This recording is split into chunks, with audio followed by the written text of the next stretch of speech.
Okey. Okey, kita record supaya kita dapat mengulang kaji semula dan kamu semua boleh tonton semula rakaman video kelas kita di YouTube channel. Okey, YouTube channel. Okey, jadi itu yang kita nak lihat. Baik.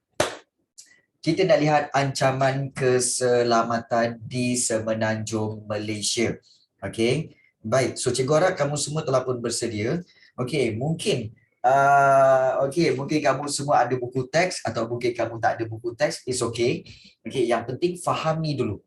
Okey, fahami dulu, kemudian barulah kamu kalau ada buku teks boleh guna buku teks untuk sama-sama kita ikutinya ya. Itu paling penting.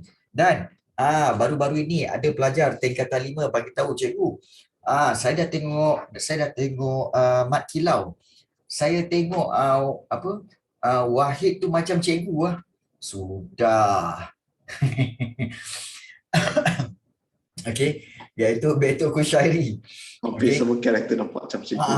Okey, sama karakter. Mungkinlah. Okey, sama karakter. Itu dah memang biasa berlaku. Okey, tapi cikgu yakin bahawa mereka takkan panggil cikgu untuk berlakon.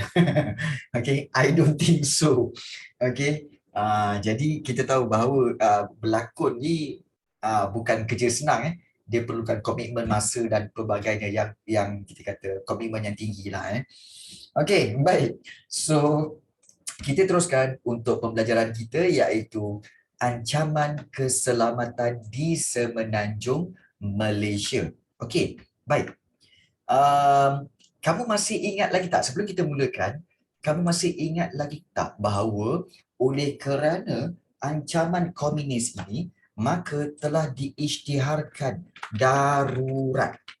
Okey, dan darurat di negara kita telah berlangsung daripada tahun 1948 hingga 1960.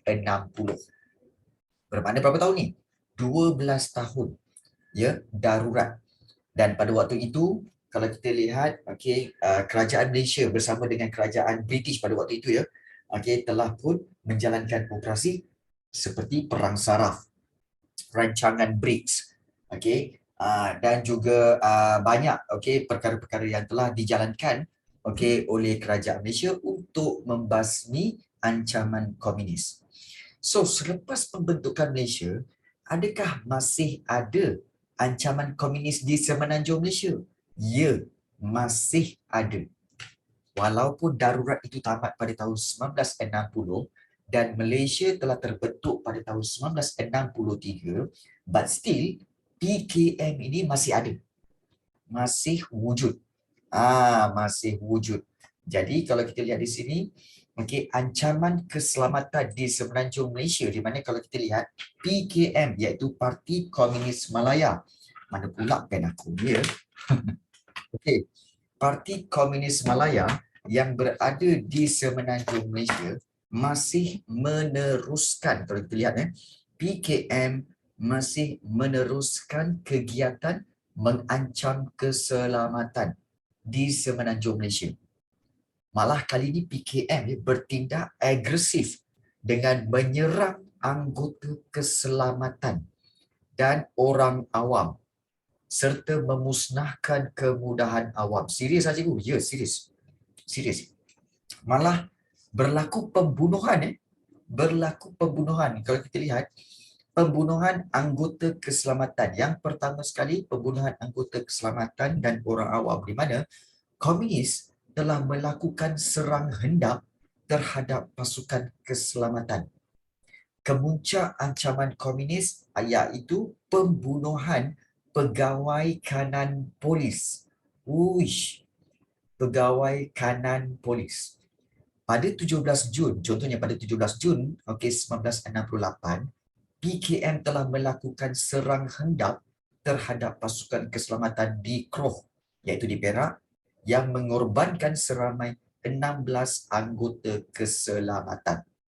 Maknanya anggota tentera. Pada 7 Jun 1974, PKM menembak mati Ketua Polis Negara. Main-main kau, Ketua Polis Negara ditembak mati. Tan Sri Abdul Rahman Hashim di Kuala Lumpur. Bayangkan di tengah-tengah bandar Kuala Lumpur, mereka sebenarnya Tan Sri Abdul Rahman Hashim sebenarnya apa yang berlaku tahu? Dia dalam kereta.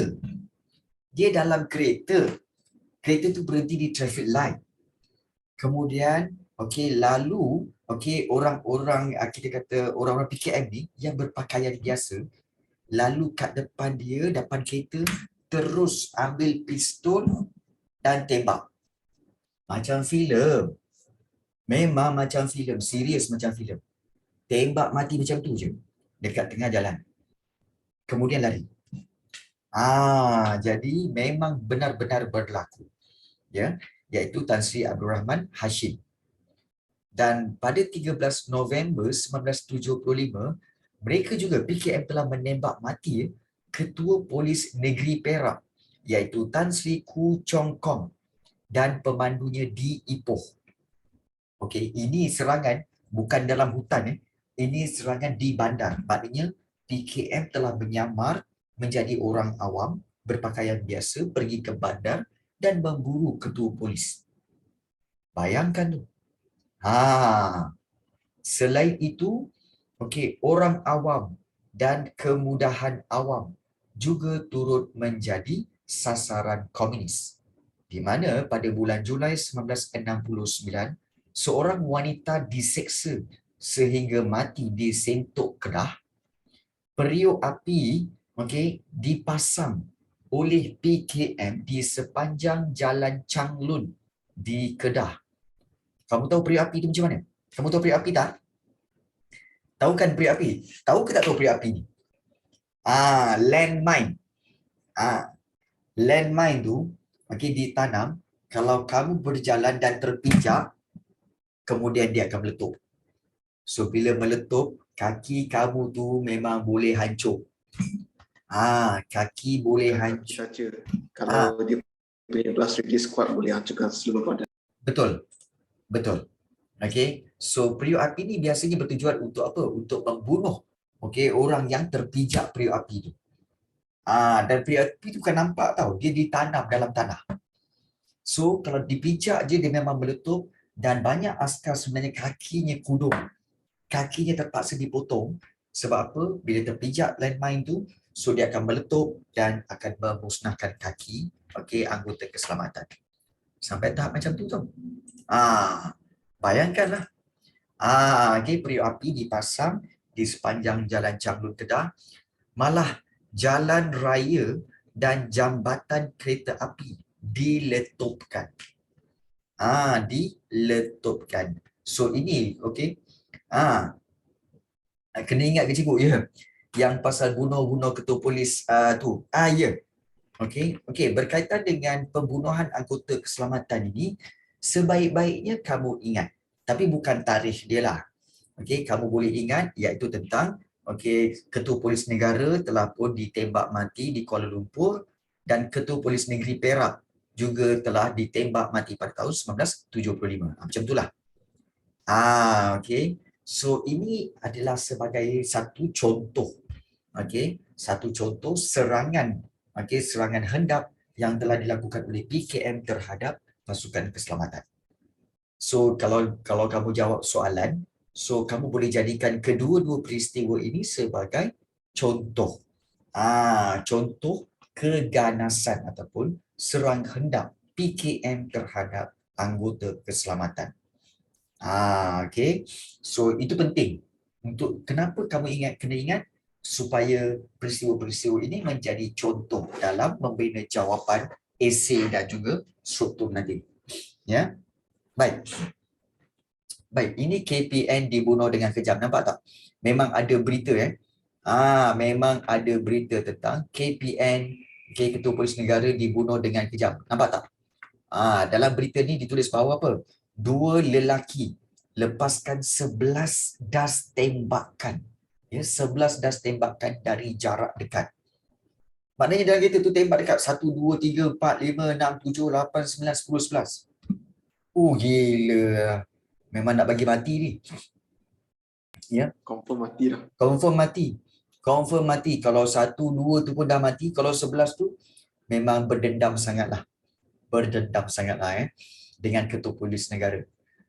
Begitu juga yang ini, di mana kalau kita lihat Tan Sri Koo Chong Kong ditemui mati, ditembak.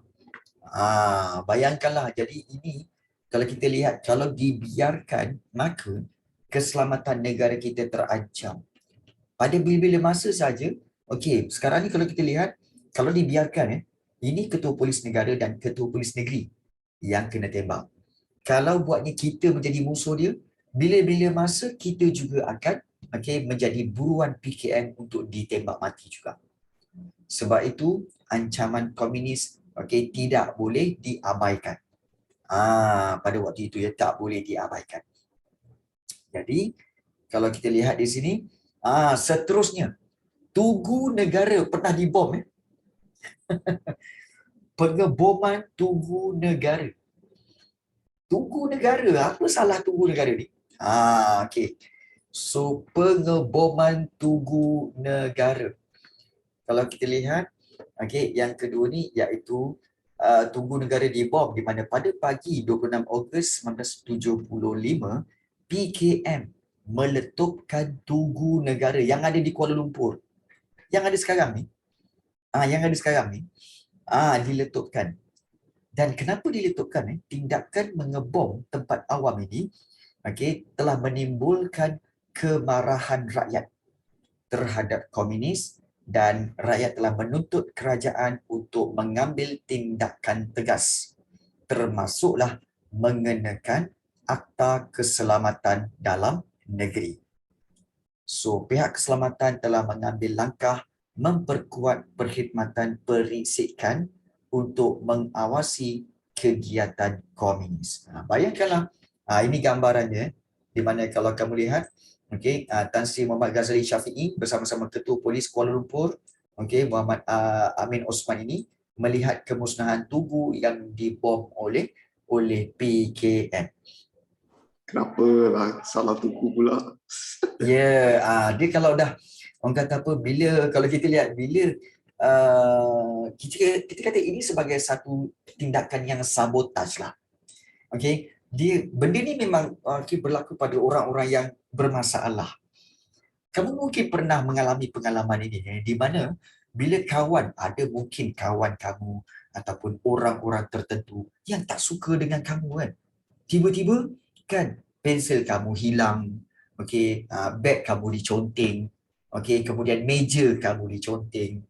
Maknanya apa? Dia cuba sabotaj kamu. Dia cuba mengganggu kamu dengan merosakkan barang-barang kamu. Ini perangai orang-orang yang memang tak berpuas hati lah. Tak berpuas hati. Dan mungkin juga, cikgu rasa banyak di sekolah juga berlaku di mana ramai pelajar yang tak puas hati dengan guru disiplin. So, bila tak puas hati dengan guru disiplin kan, kereta guru tu dicalarkan, tayar guru dipancitkan. Itu sabotaj tu. So, perangai tu samalah macam perangai komunis ni.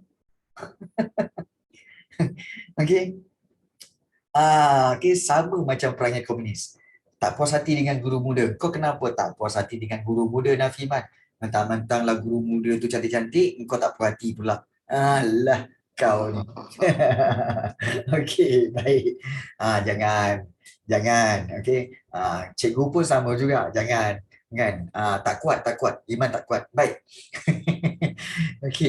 Baik. So, kalau kita lihat di sini, ada tak rakan-rakan kamu yang melakukan sabotaj terhadap guru-guru kamu, seperti pancitkan tayar ke, calarkan kereta cikgu tu ke, ataupun macam-macam lagi?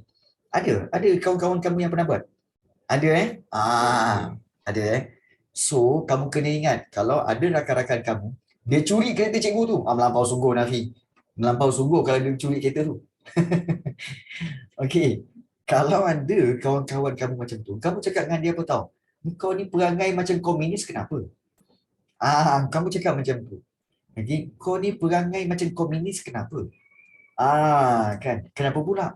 Komunis saja yang suka buat sabotaj. Bila tak puas hati, sabotaj. Rosakkan kemudahan awam, kemudian bunuh ketua polis negara. Ini sama perangai macam ni. Kan? Tak puas hati dengan cikgu tu, pergi rosakkan kereta cikgu tu, kan? Masukkan kentang dalam exhaust kereta tu, dah cikgu tu, okey nak start tak boleh. Kemudian pancitkan tayar dia. Itu perangai sama macam komunis. Ya, perangai sama macam komunis. So, Cikgu, kalau ada orang macam tu, saya dah lama dah pukul dia. tu. Ya betul Azma. Ya. Auto terdiam member. Betul Vines. Kalau jumpa kawan-kawan macam tu, ketuk kepala dia. Sebab apa? Tak puas hati macam mana pun janganlah macam tu, kan? Ingat kalau kita suka, sebab tu pesan orang dulu orang bijak-bijak dia kata apa? Kalau kita gembira, kita diam dan senyum. Kalau kita tak suka dengan sesuatu perkara, kita juga kena diam dan senyum. Nampak tak? Orang bijak dulu kata apa? Kita gembira ke, kita geram ke, kita marah ke, kita diam, kita senyum. Itu wise man say. Jadi tips untuk korang semua, jangan membalas dendam, jangan buat sabotaj. Itu penting. Okey. Dan beberapa hari lepas, macam semalam, macam 2 hari lepas kalau tak salah cikgu, ada kes di Pulau Pinang di mana berlakunya kemalangan. Kemalangan 4 orang, 2 orang adik-beradik naik motor, kemudian dia telah melanggar kereta dan keempat-empat tu mati. Jadi cikgu nak pesanlah, sukalah cikgu pesan kepada mati kan? Adalah. Ada, memang ada. Dia jatuh time fly. Yalah. Baik. Cikgu nak pesan kepada semua pelajar cikgu, kalau kamu bawa motor, ingat balik apa tujuan motor. Lepas tu lagi satu grup yang langgar. Ya, betul. Tetapi harus diingat, jangan berlumba. Jangan berlumba. Sebab apa? Sebab kamu masih muda. Kalau kamu jatuh, kalau kamu cedera, bila awal-awal lagi, umur 18, 19, 20, dah koyak sini, dah luka sini, luka sini. Kena fikir pasal hidup. Kemudian kamu minta kerja. Orang cakap apa? Apalah muka handsome tapi koyak sini sebab merempit. Dah jatuh saham. Itu satu, rugi. Rugi. Yang kedua, kena buatnya kalau kamu patah tangan, patah kaki. Kemudian umur, dah berhentilah tak nak merempit. Tapi dah patah kaki. Umur 22, 23 minta kerja. Nak buat kerja pun payah. Sebab cedera dan juga dah jadi cacat. Kan menyusahkan diri. So, berhati-hati. Berfikirlah. Berfikir dulu. Ya. Kalau nak lumba, kena rent out track lah first. Kalau nak berlumba pun, cikgu pun pernah berlumba jugalah. Tapi berlumba tu jangan sampai kamu buat Superman ke, ataupun laju sampai 150, 180. Cikgu habis kuat pun 120 je. Lepas tu, tak payah. Laju sangat ni, kalau apa-apa susah nanti. Jadi beringat, sayangi diri anda. Sayangi diri dulu. Kalau kamu nak sayang orang, sayang diri dulu. Ini sibuk nak sayang orang, sayang diri tak? Baik. Saya pernah bawa motor jatuh, tapi jatuh hatilah. Aku cepuk juga kau Nafiman. Kau bukan bawa motor tu. Baik. Baik. So, jaga diri. Ya. Baik. Nampak Nafi? Kau ni. Baik. So, kita lihat di sini. Penggabungan tubuh negara. Sebelum kita meneruskan berkaitan dengan ancaman keselamatan di Semenanjung Malaysia ni, saya lagi bawa kereta. Tu betul lah tu. Kita lihat bagaimana usaha mengatasinya. Jom kita tengok usaha-usaha bagi mengatasi ancaman komunis di tanah Melayu ataupun di Malaysia, di Semenanjung Malaysia. Antara langkah yang diambil termasuklah strategi counter insurgency. Sebutan dia counter insurgency, maknanya counter insurgency.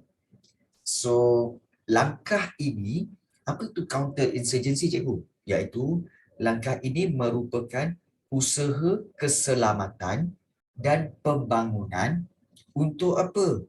Untuk memenangi hati dan fikiran rakyat. Macam perang saraf jugalah. Memenangi hati dan fikiran rakyat supaya rakyat menyokong agenda dan dasar kerajaan, maknanya menyokong kerajaan untuk memerangi komunis. So, strategi yang digunakan adalah seperti diminta untuk rakyat bekerjasama dengan pasukan keselamatan dan kerjasama antara pasukan-pasukan keselamatan juga seperti tentera bekerjasama dengan polis, bekerjasama dengan tentera darat, tentera udara, kerjasama antara pasukan keselamatan.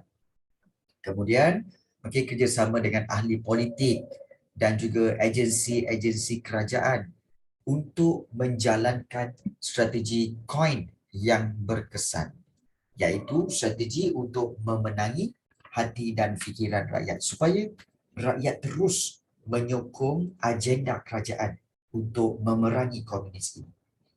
Itu satu. Baik, yang kedua iaitu perjanjian kerjasama sempadan. Di mana kalau kita lihat perjanjian kerjasama sempadan ini di mana usaha membanteras komunis ni selalunya dia menghadapi masalah sebab apa tahu? Diorang ni, komunis ini membina kemah di luar sempadan negara. Maknanya mereka ni selalu bergerak dalam hutan di sempadan antara Malaysia dengan Thailand. So di sini agak sukar untuk kita menangkap. So kalau kita kejar dia akan masuk ke Thailand. Jadi askar kita tak boleh cross. Tak boleh Askar kita hanya mampu untuk mengawal di bahagian negara kita dan sempadan negara kita. Tak boleh cross border sesuka hati. Tak boleh. Walaupun untuk memburu komunis, tak boleh. Jadi di sini menghadapi masalah.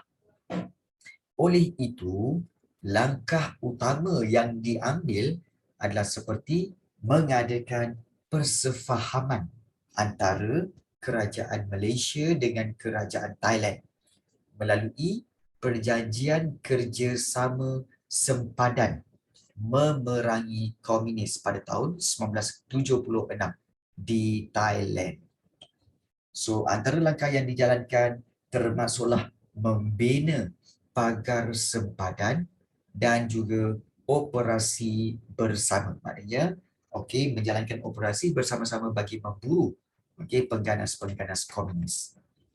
Dan pada akhirnya, setelah berpuluh tahun, perjanjian Hat Yai, korang tengok ni perjanjian Hat Yai, pula diadakan pada 2 Disember 1989 di Hat Yai, Thailand antara PKM, Parti Komunis Malaya, Malaysia dan juga Thailand.